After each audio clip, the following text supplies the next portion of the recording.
Prime Minister David Cameron delivered a rousing defense of Britain to journalists at the G20 summit in St Petersburg after a Russian official described it as just a small island. He included references to clearing the European continent of fascism, helping to abolish slavery, inventing every sport currently played, the Beatles, Shakespeare and boy band One Direction. Here is a selection of reaction from newspapers to Mr. Cameron's tribute.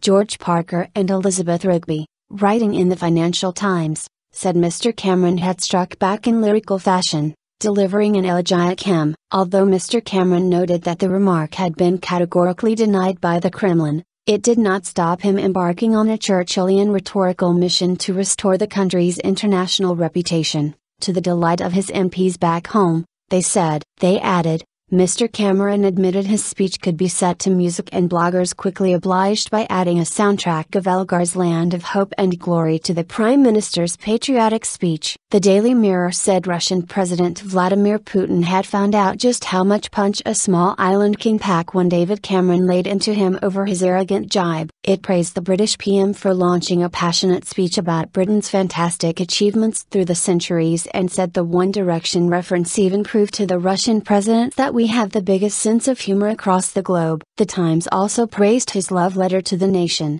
saying he had launched an impassioned and poetic defense of Britain's achievement that drew praise even from his most rebellious backbenchers. Not everyone was quite so gushing in their praise of the speech, though. The Spectator called it a bizarre statement and compiled a playlist for its readers to accompany Mr. Cameron's words. It includes Nimrod from Elgar's Enigma Variations, The Clash's This Is England and One Direction's Best Song Ever. The Daily Mail agrees Mr. Cameron's comments, made over two separate press conferences, were bizarre outbursts. David Cameron today turned to boy band One Direction to prove Britain can still conquer the world, it said. It added that a Russian denial that the offending small island remarks had even been made, had done nothing to contain Mr. Cameron's fury. Many papers compare the speech to a scene in 2003 rom-com Love Actually, in which Hugh Grant, playing the British Prime Minister, says, "We may be a small country but we're a great one, too." Grant's Prime Minister,